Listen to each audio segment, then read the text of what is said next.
Assalamualaikum warahmatullahi wabarakatuh. Selamat pagi teman-teman semua. Hari ini saya akan menjelaskan tentang berbicara untuk keperluan akademik.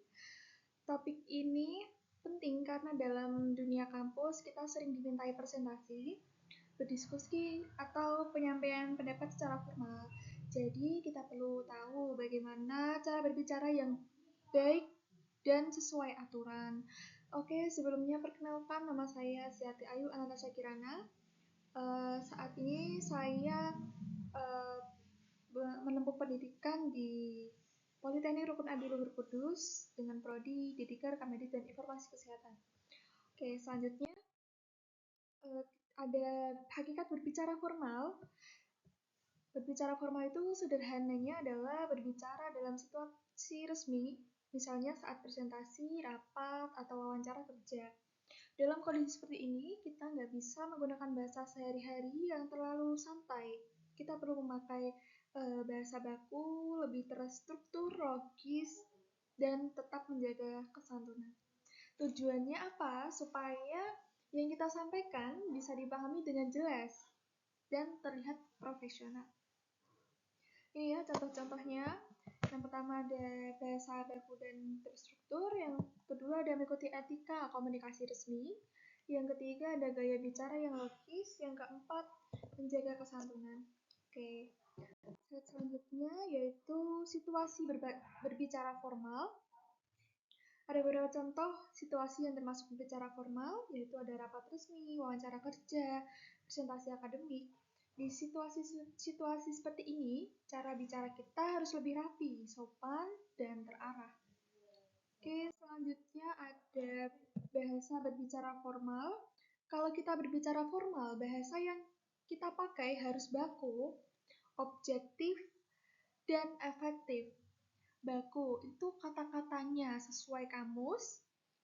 Kalau objektif itu fokus pada penelitian. Fokus pada fakta, bukan pendapat pribadi.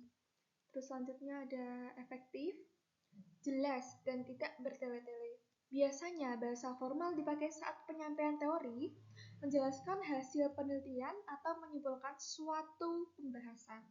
Seperti itu. Oke, selanjutnya ada tahapan berbicara formal. Sebelum berbicara dalam situasi formal, sebenarnya ada beberapa tahapan yang perlu kita lakukan.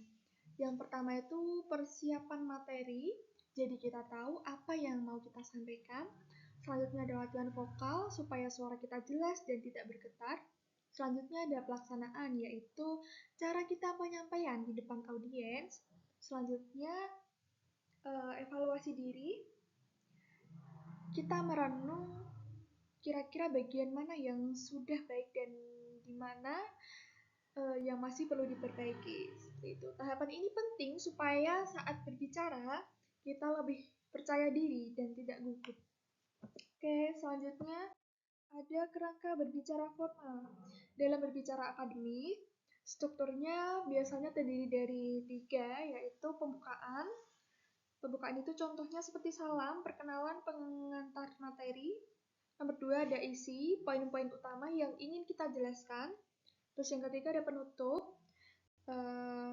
Setelah itu kesimpulan ya, ucap terima kasih dan permintaan maaf jika ada salah kata, seperti itu.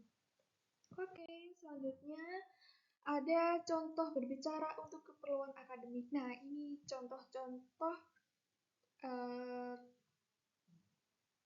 teks berbicara secara akademik ya. Untuk yang sebelah sini yaitu ada K3. Jadi ini bisa dibaca sendiri ya.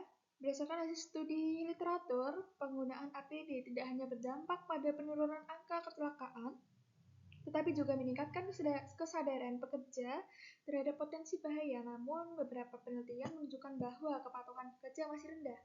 Menurut Ibu, faktor apa yang paling terpengaruh terhadap hal tersebut? Terima kasih. Terus selanjutnya ini yang contoh untuk rekam medis ya.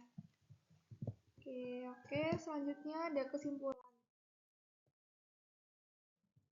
Jadi berbicara untuk keperluan akademik itu bukan sekedar berbicara, kita harus menggunakan bahasa yang resmi, terstruktur, logis, dan santun. Kita juga perlu persiapan, latihan, dan evaluasi supaya penyampaian kita lebih jelas dan mudah dipahami. Dengan menguasai keterampilan ini, kita bisa lebih percaya diri saat presentasi maupun diskusi di dunia akademik. Seperti itu. Oke, selanjutnya penutup ya. Terima kasih atas perhatian teman-teman. Maaf jika ada salah-salah kata presentasi saya dari awal sampai akhir. Ya, terima kasih banyak. Wassalamualaikum warahmatullahi wabarakatuh.